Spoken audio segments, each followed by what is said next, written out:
Hey, kembali lagi bersama saya di Jam Film. Bagaimana kabar kalian bro? Semoga kalian semua dalam keadaan sehat. Kita keluar sejenak dari cerita MCU karena yang pastinya akan saya selingi dengan alur-alur film yang lainnya. Dan kali ini kita akan kembali lagi ke film-film yang sangat jauh dari kelembutan duniawi. Inilah The Purge. Film yang dirilis pada tahun 2013 silam ini akan menceritakan tentang adanya satu negara yang membuat sebuah kebijakan tentang adanya satu malam tanpa hukum yang selalu diadakan dalam 1 tahun sekali, yang mereka sebut dengan nama malam pembersihan, di mana pembunuhan, perampokan, pemerkosaan semuanya bebas untuk dilakukan oleh semua orang dan itu halal. Jadi penasaran kenapa negara itu sampai membuat satu kebijakan seperti itu dan bagaimana jalan kengeriannya? Tak perlu lama-lama lagi, mari kita sikat intronya.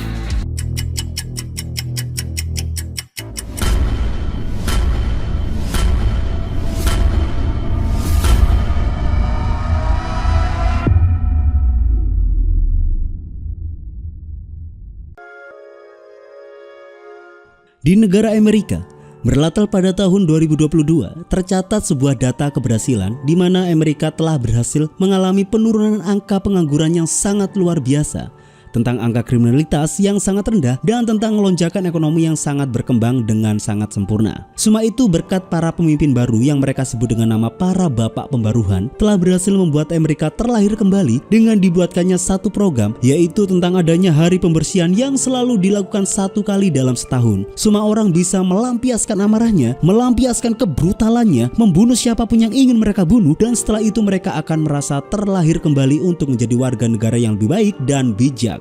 Took care of it. It's all fine. System is working without a hit. Langsung saja, berlatar pada tanggal 21 Maret tahun 2022 jam 6 sore. 1 jam sebelum dimulainya malam pembersihan, kita diperkenalkan dengan seseorang pria yang bernama Sandin, seorang CEO dari salah satu perusahaan yang bergerak di bidang produk interior pengamanan rumah. Dan di hari itu, ia mendapatkan kabar bahwa produk perusahaannya menjadi nomor 1 sebagai produk yang paling tinggi penjualannya. Sandin ini bertempat tinggal di komplek elit dan jauh sekali dari suara-suara tetangga yang manasin motor, pulang dengan rasa bangga dan bertemu dengan sang istri tercinta yang bernama Mary Sandin. Alright, well, I have to make a few phone calls. Lalu kita dibawa ke dalam kamar sang anak perempuannya yang bernama Zoe Sandin yang tengah asik bermesum ria. Astagfirullah, dengan pacarnya yang bernama Henry, yang dimana mereka berdua sadar kalau sang ayah sudah pulang, sehingga Henry harus segera pergi dari sana menuruni jendela karena secara teknis hubungan mereka itu tidak direstui oleh sang ayah.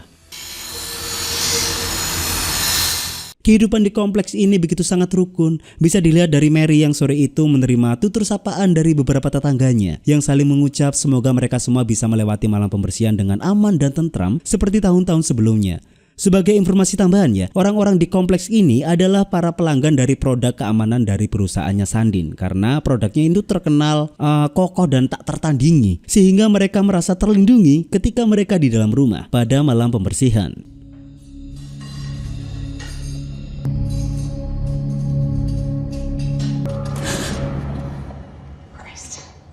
You can't.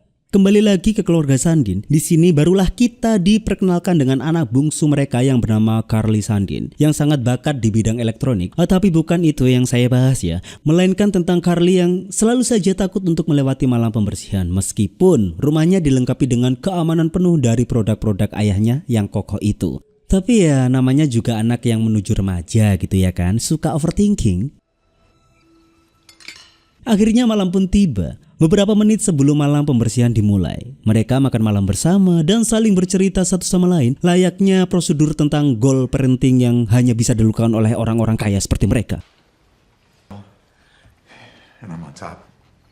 Dan tidak terasa, detik jam menunjukkan jam 7 malam, di mana malam pembersihan pun telah dimulai. Langsung saja mereka menuju ke ruangan operator, memantau keadaan luar, menyiapkan senjata untuk jaga-jaga, dan Sandin mulai menutup semua celah rumahnya dengan pengamanan yang ia ciptakan sendiri.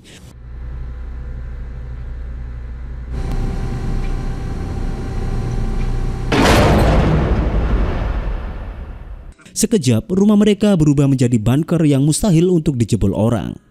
Dan broadcast emergency system otomatis pun terputar, menjelaskan tentang malam pembersihan di mana semua kejahatan itu dilegalkan dan akan bebas hukum hingga jam 7 pagi besok. Namun di sana dijelaskan, selama malam pembersihan senjata yang boleh digunakan oleh para partisipan hanyalah senjata kelas 4 ke bawah, seperti tembak, parang, palu, panah, bambu runcing, lato-lato, semuanya boleh. Yang dilarang adalah senjata kelas 10 seperti tank, bom, jet tempur, pesulap merah, itu tidak boleh.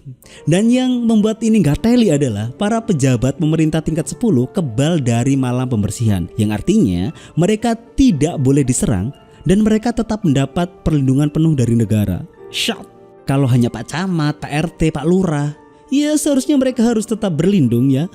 Dan alarm pun berbunyi, menandakan malam mencekam telah dimulai.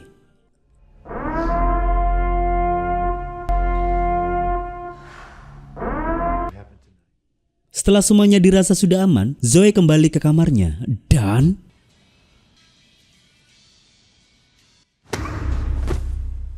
ternyata itu adalah Henry yang menyelinap masuk ke dalam kamar Zoe ketika keluarga mereka makan malam tadi.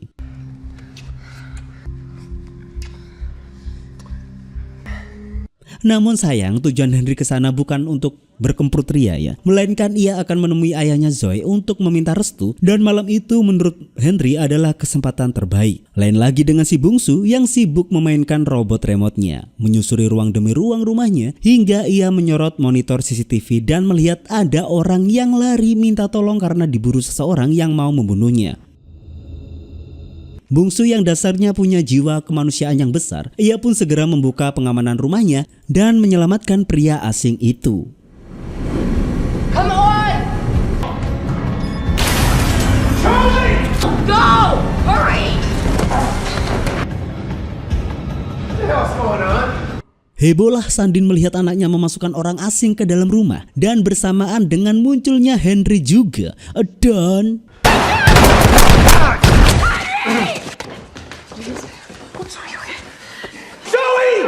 ternyata niat Henry bukan untuk meminta restu, melainkan ingin membunuh Sandin agar hubungannya tidak ada yang menghalangi lagi. Tapi sayangnya dalam baku tembak itu Henry lah yang kalah dan tewas.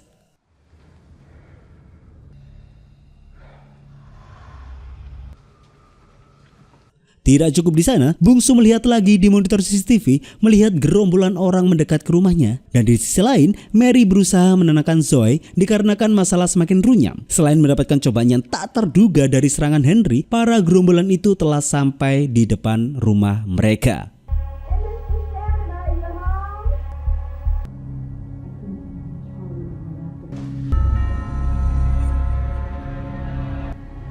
Ternyata mereka adalah para partisipan The Purge yang memang tengah memburu tunawisma yang masuk ke rumah Sandin. Mereka meminta Sandin untuk menyerahkan tunawisma tersebut karena kalau tidak mereka akan menjebol rumah Sandin dan membunuh semua keluarga Sandin. Sandin diberi waktu untuk menyerahkan target mereka, sehingga Sandin tidak ada pilihan lain selain harus mencari tunawisma itu yang bersembunyi di rumahnya. Annihilate. Para partisipan itu tidak main-main, mereka memutuskan aliran listrik rumahnya sehingga Sandin yang juga dibantu oleh Mary mencari tunawisma tersebut di balik gelapnya rumah mereka sendiri. Sedangkan Bungsu tetap dengan pendiriannya di mana ia akan menolong si tunawisma, memberikan sebuah petunjuk tempat di mana tunawisma itu bisa bersembunyi.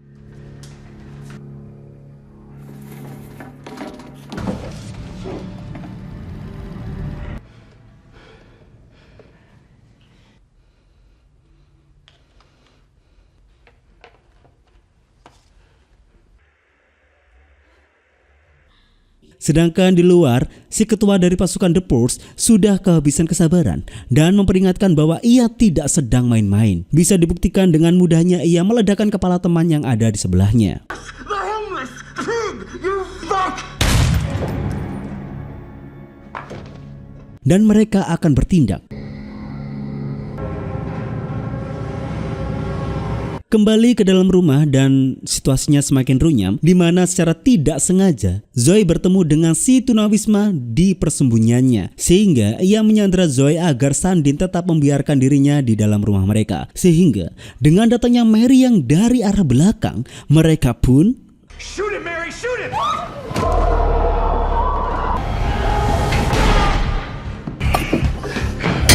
We Let me see that chair. We're gonna drag him outside and we're gonna be done. Sang tunawisma berhasil dilumpuhkan oleh Sandin dan ia segera menyandera si tunawisma tersebut. Okay, press in his wound. Get the letter opener. Grab the letter opener. No, Mom! Just calm down. Yeah, all right. Wound.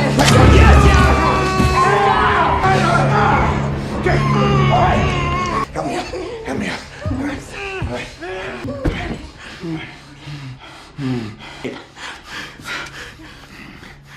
Than it used to be. You understand me? All right. Look what we're doing to him. Come on, Mary. All right, come on, Mary.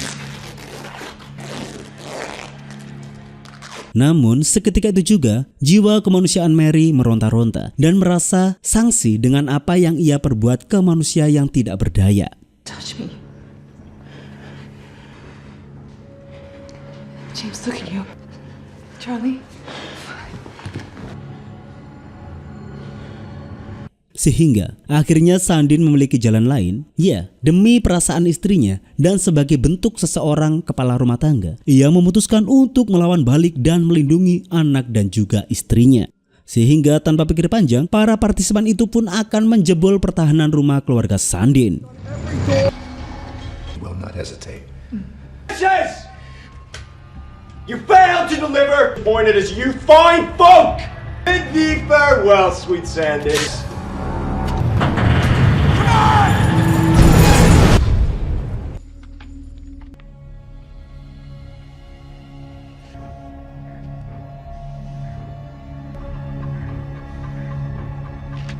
Mary dan Sandin pun berpencar dan para kelompok partisipan itu pun langsung masuk ke dalam rumah keluarga Sandin, sedangkan si tunawisma dengan cepat ia berusaha untuk melepas solatip yang mengikat tangan dan kakinya.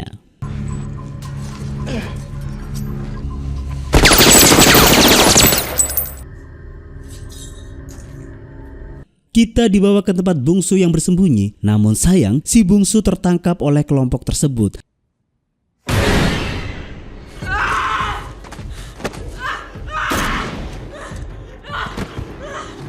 Dan akan langsung ingin meledakkan kepala si bungsu.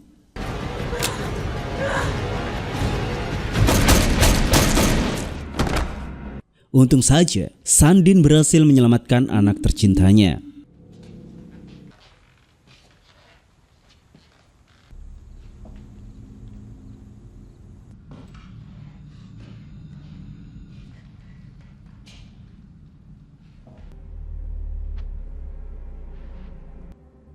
Cooper, come look. Save her from me. Sandin melanjutkan penyusurannya dengan bermodalkan senjata shotgun. Ia akan menghabisi siapapun yang berusaha mencelakai keluarganya.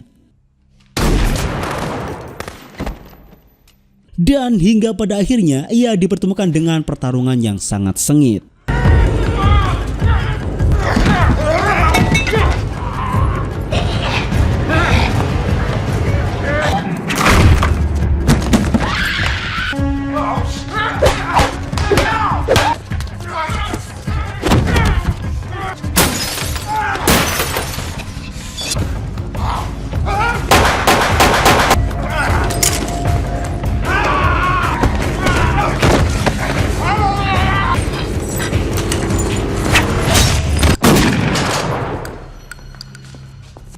Sandin pun berhasil mengalahkan para remaja itu hingga tanpa ia sadari,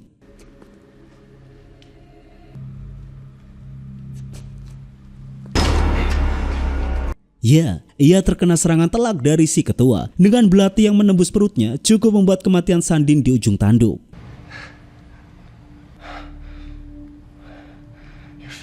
Para kelompok itu semakin brutal dan beringas untuk memburu keluarga Sandin.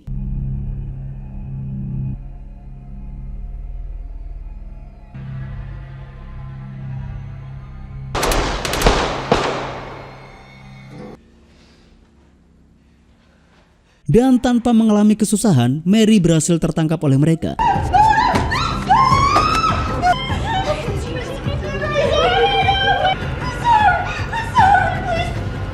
Dan hampir saja mereka membantai Mary.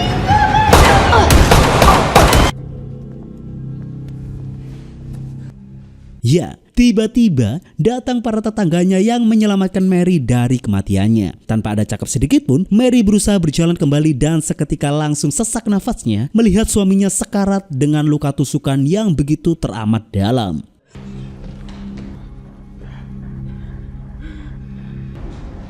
Thank you. Namun sayang, mereka kembali berpapasan dengan si ketua sehingga Mary dan Sandin kembali dalam mara bahaya.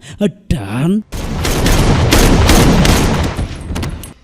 datanglah Zoe yang berhasil menembak mati si ketua tersebut sehingga mereka berhasil mengalahkan para kelompok partisipan itu. Lalu muncullah para tetangga yang membantu mereka tadi dan ternyata para tetangga itu bukan maksud untuk menolong mereka, melainkan mereka berniat untuk membantai sendiri keluarga Sandin. Shut! It's what I have to do. Let's tie them up. No! No!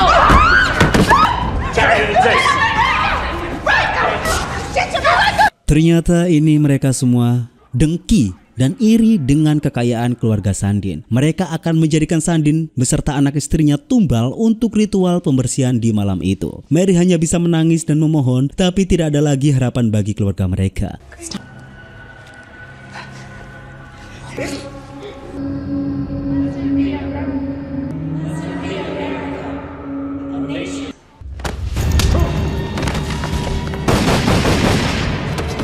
Don't move. Ya, mereka diselamatkan oleh si tunawisma.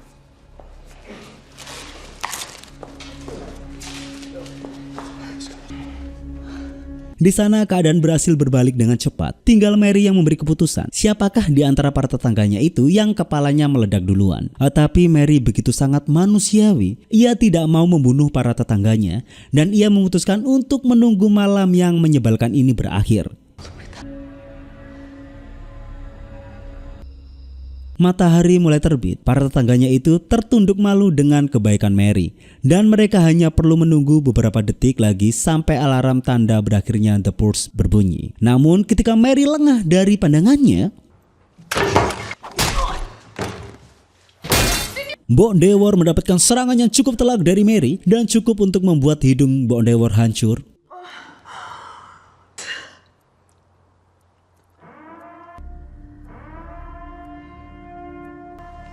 Hingga berkumandanglah alarm yang menandakan malam pembersihan telah berakhir. Dan Mary segera menyuruh para tetangganya anyah dari hadapannya. Begitu juga dengan si tunawisma yang berpamitan kepada keluarga Sandin yang menyelamatkan nyawanya. Mayat bertebaran di mana-mana. Para petugas negara mulai kembali lagi bekerja dan membersihkan mayat-mayat yang berserakan di sepanjang kota. Para media langsung memberitakan kehebohan upacara The Purge tahun ini dan malam pembersihan kali ini adalah hari pembersihan paling sukses daripada tahun-tahun sebelumnya. Banyaknya partisipan yang turut meramaikan, banyaknya manusia-manusia yang dibersihkan, dan Amerika sekali lagi telah terlahir kembali. Dan kita akan menunggu hingga The Purge datang lagi dan film pun tamat. Wow, akhir cerita yang sangat cuak sekali. Dan kita akan membahas The Purge ini lebih dalam lagi ya di sequel berikutnya. Jadi sekian dari saya dan sampai jumpa di video selanjutnya.